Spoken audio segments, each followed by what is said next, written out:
Pada video ini kita akan mempelajari teori belajar dari Jerome Bruner, seorang tokoh pendidikan dunia yang menekankan pentingnya belajar aktif, discovery learning, dan spiral kurikulum. Mari kita pahami bersama untuk menjadi guru yang lebih kreatif dan inspiratif. Jerome Seymour Bruner adalah seorang psikolog kognitif dan tokoh pendidikan asal Amerika Serikat yang lahir pada tahun 1915 dan wafat tahun 2016. Ia dikenal sebagai pelopor teori belajar kognitif modern. Bruner meyakini bahwa belajar bukanlah proses pasif menerima informasi, melainkan proses aktif di mana peserta didik membangun pengetahuannya sendiri. Kontribusi terbesarnya meliputi teori representasi belajar yang terdiri dari enaktif, ikonik, dan simbolik, gagasan discovery learning yang menekankan pentingnya siswa menemukan sendiri konsep yang dipelajari, serta spiral kurikulum yang mendorong konsep diajarkan berulang pada tingkat yang semakin kompleks. Melalui pemikirannya, Bruner banyak memengaruhi perkembangan kurikulum dan strategi pembelajaran di berbagai negara, termasuk di Indonesia. Setelah memahami pokok-pokok pemikiran Jerome Bruner, kini mari kita masuk ke inti dari teorinya yang paling terkenal, yaitu tahap representasi pengetahuan. Bruner meyakini bahwa anak belajar melalui proses bertahap, mulai dari pengalaman langsung dengan benda nyata, lalu beralih pada gambar atau visual, hingga akhirnya mampu memahami simbol-simbol abstrak. Tahapan ini penting kita pahami sebagai calon guru, karena akan membantu kita merancang pembelajaran yang sesuai dengan perkembangan cara berpikir anak. Pada tahap enaktif, anak belajar melalui tindakan nyata. Artinya, pemahaman mereka dibangun lewat aktivitas fisik dengan objek yang bisa disentuh dan dipindahkan. Di tahap ini, manipulasi objek konkret menjadi sangat penting. Anak akan lebih mudah memahami konsep jika mereka bisa memegang, menghitung, atau mencoba langsung.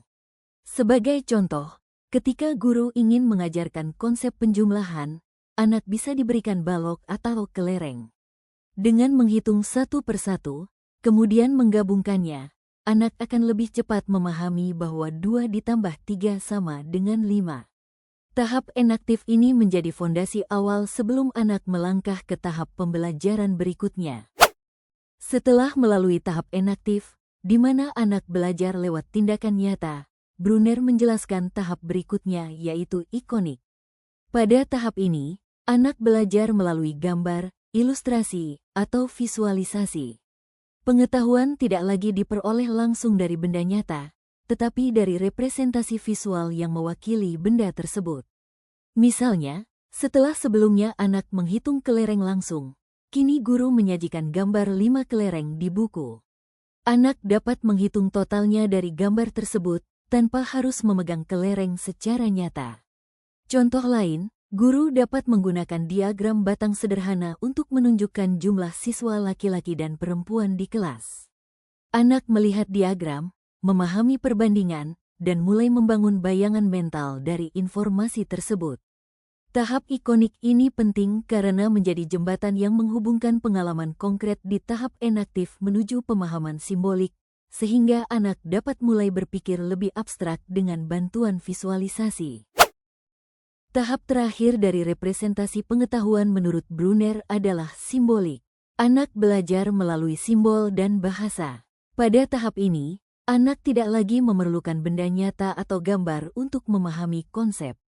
Sebagai contoh, anak menuliskan operasi penjumlahan seperti 2 plus 3 sama dengan 5 di papan tulis, atau menggunakan pecahan setengah plus seperempat sama dengan 3/4 untuk menyelesaikan soal.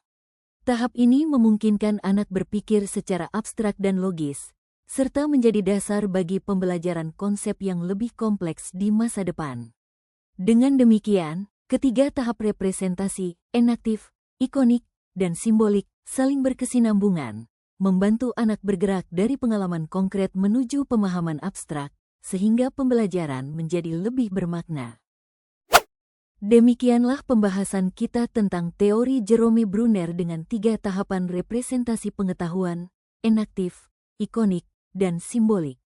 Kita bisa memahami bahwa belajar bukan sekadar menerima informasi, tetapi sebuah proses aktif di mana siswa membangun pengetahuannya sendiri melalui pengalaman langsung, gambar, hingga simbol. Sebagai calon guru MISD, mari kita terapkan pemikiran Brunner ini dalam pembelajaran, dengan memberi kesempatan kepada siswa untuk mengalami, mengamati, dan kemudian memaknai. Semoga materi ini dapat menambah wawasan dan menginspirasi kita semua untuk menjadi guru yang lebih kreatif dan reflektif.